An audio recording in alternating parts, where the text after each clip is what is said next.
Pastor Soares me diga em versos se preferir. Quando uma criança morre, antes de a mente se abrir, sem a Jesus aceitar, ela pode se salvar ou ao inferno há de ir? Uma criança está no estado de inocência, pois do bem e também do mal ela não tem consciência. A graça de Jesus cobre por sua obra que é nobre tamanha deficiência. Jesus Cristo também disse, eu tiro até o chapéu, que a criança é o exemplo de quem pode ir para o céu. Dessa forma não entendo e também não compreendo que o infante seja réu. O capítulo 18, versos 1 a 5 diz: Jesus deixa em São Mateus essa afirmação feliz. A lição de uma criança que o reino dos céus alcança, mostrar assim ele quis. Lá em Mateus 19, Jesus deu repreensão. O verso é o 14, que resiste essa lição, dizendo ser para deixar o pequenino chegar sem que haja restrição. Na entrada triunfal de Cristo em Jerusalém, lá em Mateus 21 e 16 registra bem que o perfeito louvor ao supremo Criador desses pequeninos vem.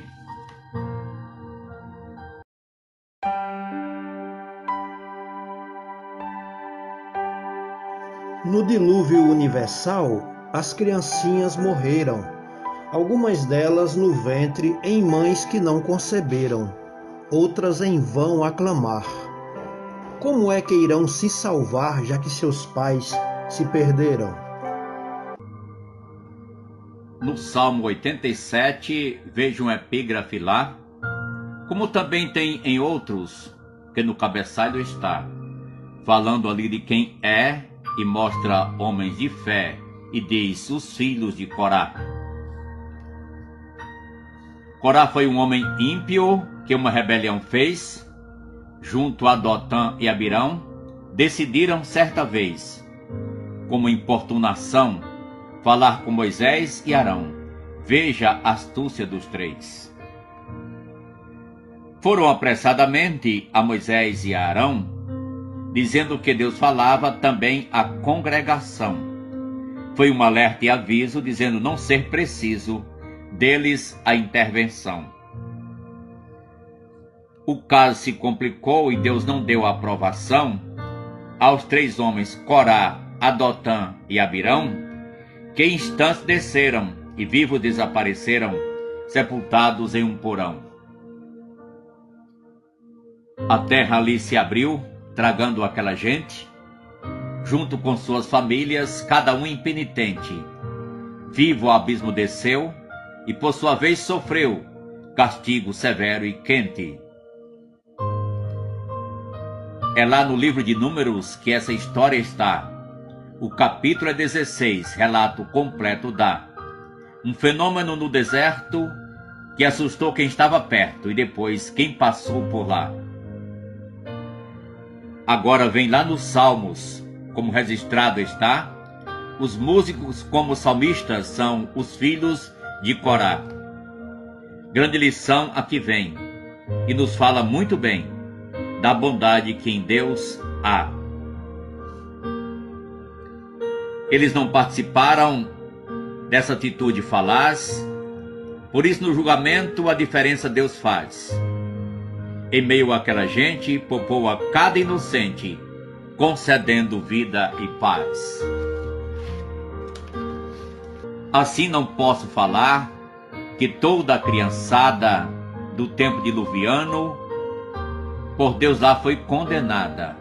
O certo é que pereceram, mas dos infantes que morreram, o texto lá não diz nada. Todo o texto é no contexto de todo o livro sagrado. É um princípio hermenêutico sabiamente reforçado, fruto de muitos labores e por nobres expositores. É assim recomendado. Lá na arca de Noé, nenhuma criança tinha, pois os pais não as levaram, e nenhuma foi sozinha. Se as próprias mães não se importaram, e disso não se lembraram, muito menos a vizinha.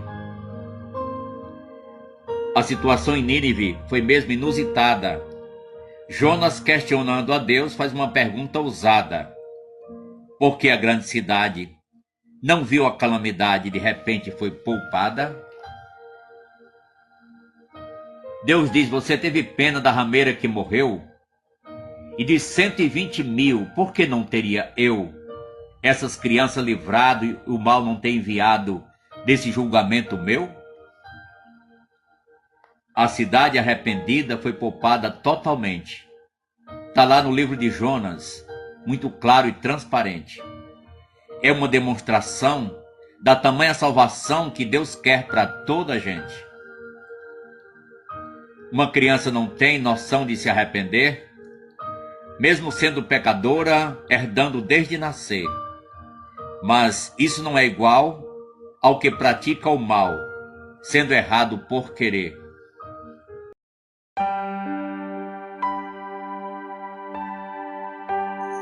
Os coraitas cantando, os seus males espantaram, e no templo certamente tais histórias escutaram, e a vida inteira temeram, pelo que seus pais comeram, seus dentes não embotaram. Mas ao pensar nessa história, uma outra veio à mente. Acã, sendo ambicioso, teve um castigo iminente. Porque Deus, que é puro amor, infligiu a mesma dor para a família inocente? A pergunta é pertinente e deve ser analisada. Em Josué capítulo 7, essa história é registrada.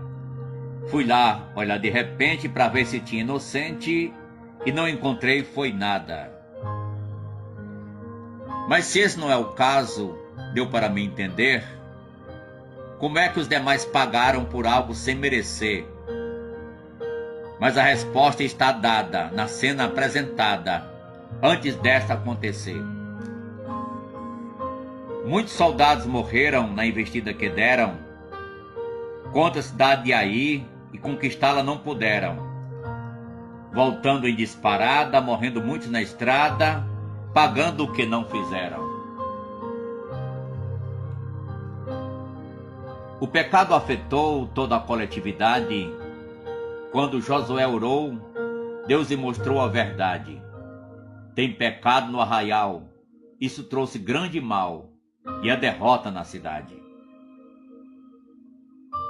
Acã era ambicioso e tinha a família ao seu lado, indicando assim haver pensamento unificado.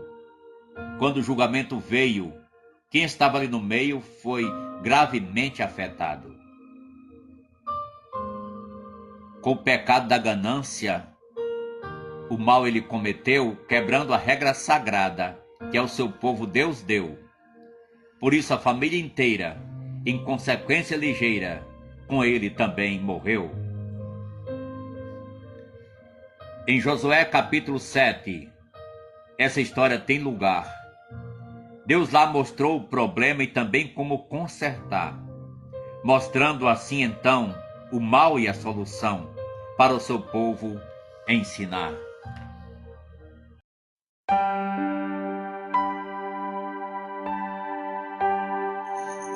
Gostei da comparação, mas aqui foi diferente.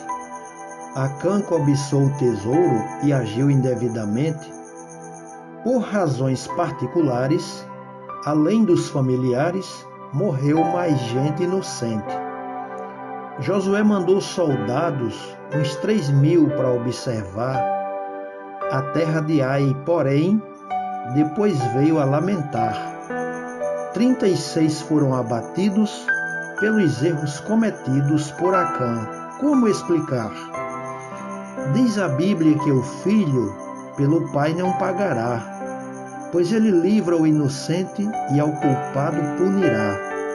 Nenhum crime cometeram estes que em Ai morreram, relatos disso não há.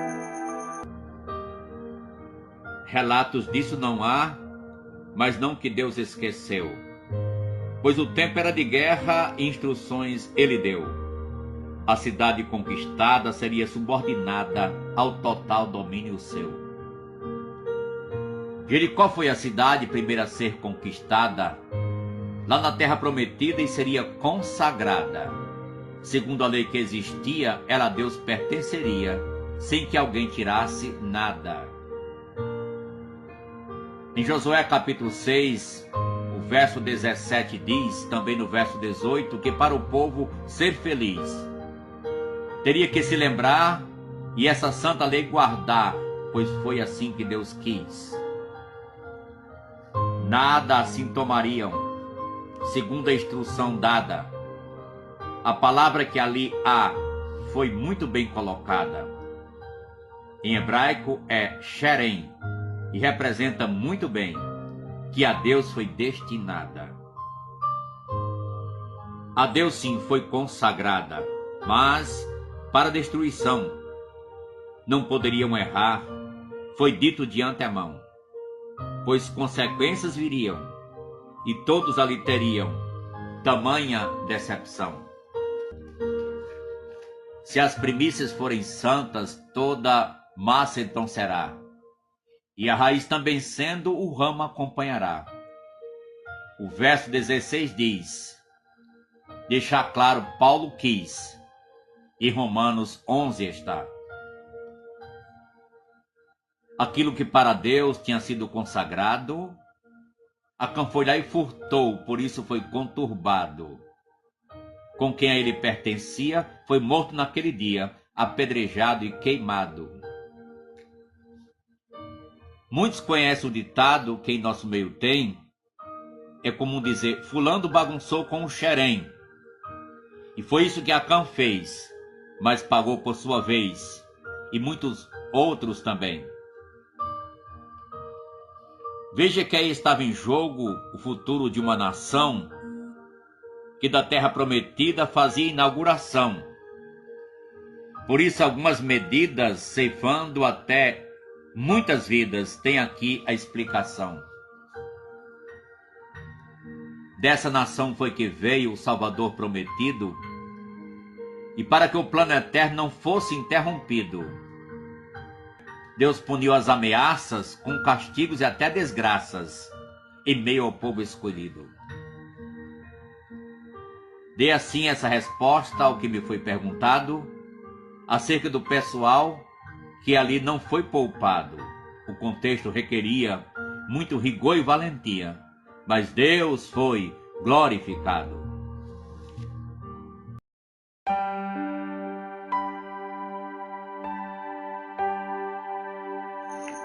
Ainda não terminei os meus questionamentos a respeito de Acã, os castigos violentos por seus erros pessoais sobraram para os animais, os seus bois e os seus jumentos. Além dos filhos e filhas, o que tinham os bois a ver com a cobiça de Acã, que queria enriquecer? E os jumentinhos, coitados, por crentes foram queimados, defesa não posso ver. Se em relação a Nínive Deus demonstrou compaixão e poupou os animais, por que nessa ocasião sobra para os inocentes, as pobres almas viventes? Não será contradição? Pode até parecer contradição no momento, pois nosso modo de pensar é limitado, lamento, para entender que animais pagaram preços iguais aos que têm entendimento. O pecado afeta tudo, gente também animal. Isso mostra a gravidade e abrangência do mal. Também em outro momento teve acontecimento semelhante ou igual. Vamos lembrar como foi no dilúvio universal, do idoso à criança em abrangência geral, que na arca não entrou, a água todos tragou, fosse homem ou animal. Jericó foi a cidade primeira a ser conquistada, por isso como primícias para Deus foi consagrada, sendo para destruição, mas que tinha exceção, que previamente foi dada. Acã desonrou a Deus, essa lei ele quebrou. Com isso toda a nação ele ali representou, bagunçando na chegada com a herança consagrada, por isso o preço pagou. Como ponto de partida nada tinha que ficar, fosse o povo ou seus bens, era preciso tirar, para não deixar nem sinal de todo aquele mal, foi preciso até queimar. Era uma nova vida nessa terra prometida, que levou 40 anos para a nação querida começar a se apropriar e de tudo desfrutar, sem que fosse interrompida. Ali estava em jogo o futuro da nação, de onde um dia viria o autor da salvação. Isso Satanás já via, e usando Acã queria trazer interrupção. O plano eterno de Deus não poderá ser frustrado. O decreto soberano permanece inalterado, mesmo que seja preciso punição como juízo. Ele então foi exaltado. A pergunta é respondida com essa explicação. A glória de Deus é acima de qualquer situação. E a consequência do mal vem para homem e animal. Isso foi desde Adão.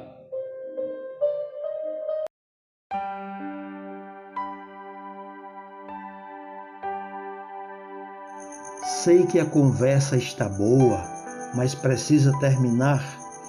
Uma última questão tenho a lhe apresentar. Estou matutando aqui nos males que o rei Davi veio em vida a praticar. Por uma mulher casada, de repente se atraiu, apesar das que já tinha, a cobiça o possuiu. Não só se fez traidor, mas praticou um horror, conforme depois se viu. Na frente do batalhão, mandou botar o soldado, leal e temente a Deus, que foi por ele enganado, e numa maldade imensa, levou a própria sentença para ser assassinado. Foi falso com quem o amava, mandante de um cruel crime, fez coisas abomináveis que a palavra mal exprime.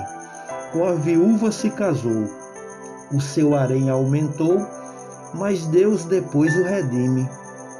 Deus foi severo com Acã, cruel foi a punição. Teve um trato diferente com Saul e Absalão. Puniu nas chamas ardentes a crianças inocentes, mas a Davi deu o perdão.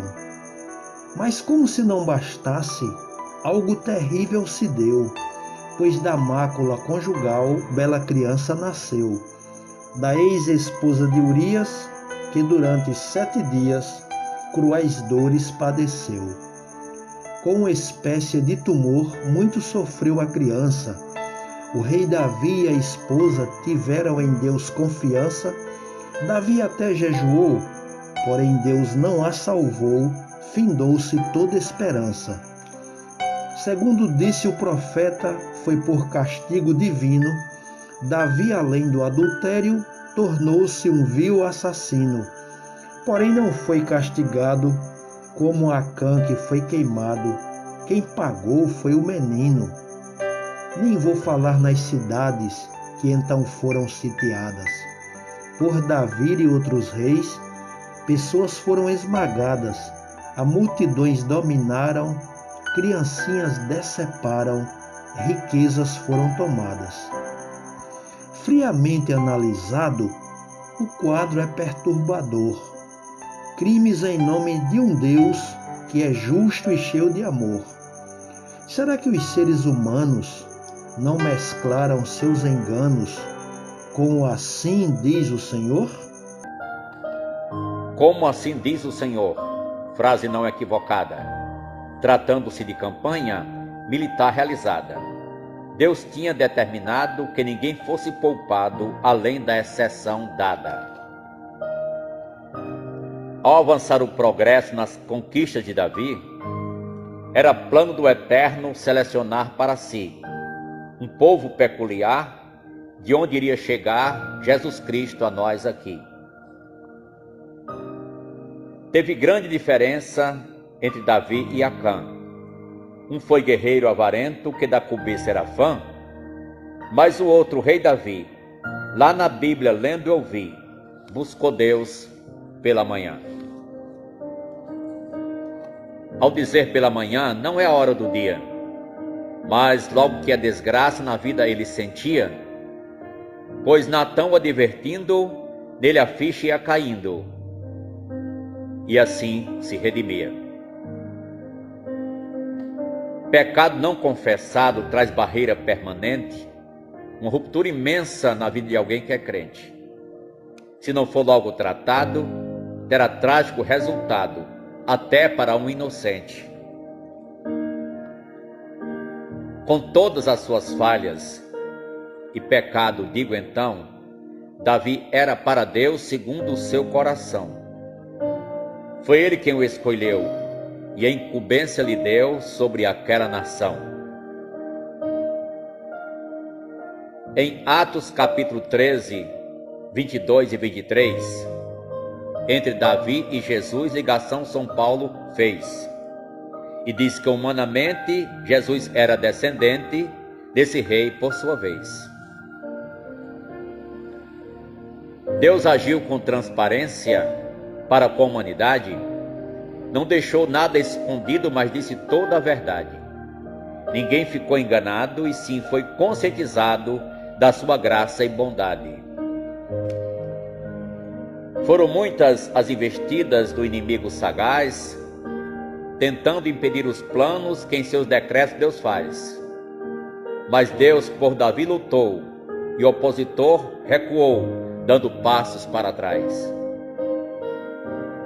Romanos capítulo 9 nos chama bem a atenção.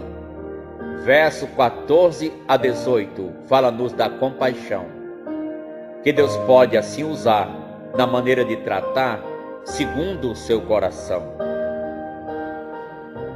Endureceu a Faraó, e nele foi glorificado, de modo que em toda a terra foi seu nome anunciado.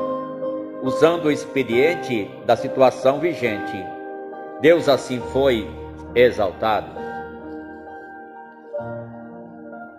Ainda no mesmo texto, capítulo 9, repito, 19 a 24, com clareza está escrito. Pergunta: quem és tu, ó homem? Tuas questões te consomem. Não achas isso esquisito? Tudo, enfim, Deus programou com amor e perfeição, e na sua soberania preparou de antemão vaso bom e vaso errado, que seria então usado em qualquer situação. Os salmos são recheados das confissões de Davi, que estava arrependido de tudo o que fez ali.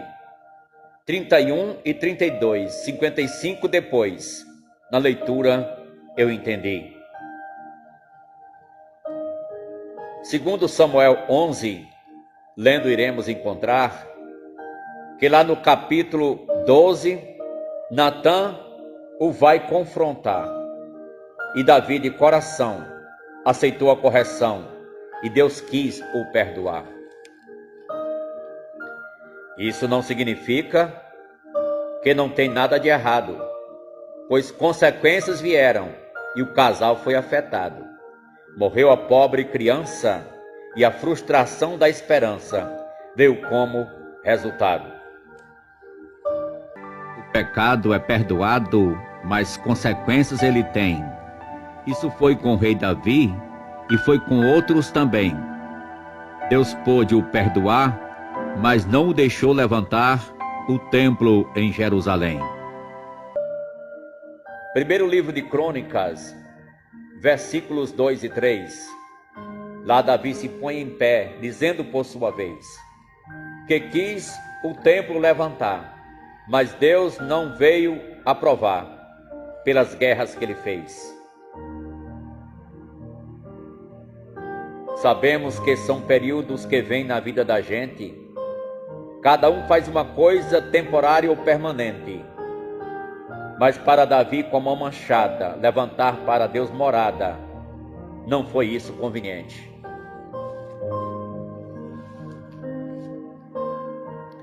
Procurei com diligência trazer esclarecimentos com base nas Escrituras aos seus questionamentos. Ao poeta e camarada, deixo ao fim dessa empreitada os meus agradecimentos. Um certo adágio eu li, que se conhece mais alguém, e sobre a sua pessoa nas perguntas que ele tem, do que quando a responder ao questionado ser, mesmo que responda bem.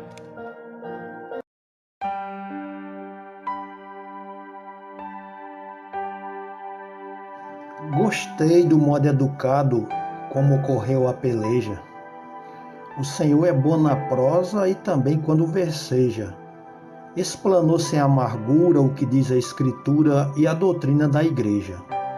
Com rima, métrica e oração, expôs um claro painel do que a fé cristã ensina no formato de um cordel, trazendo ludicidade à exposição da verdade e sendo a Bíblia fiel. Aos ouvintes e leitores agradecemos de certo. A Bíblia é um livro profundo e um campo sempre aberto para o bom pesquisador, como é o caso do pastor e do professor Gilberto.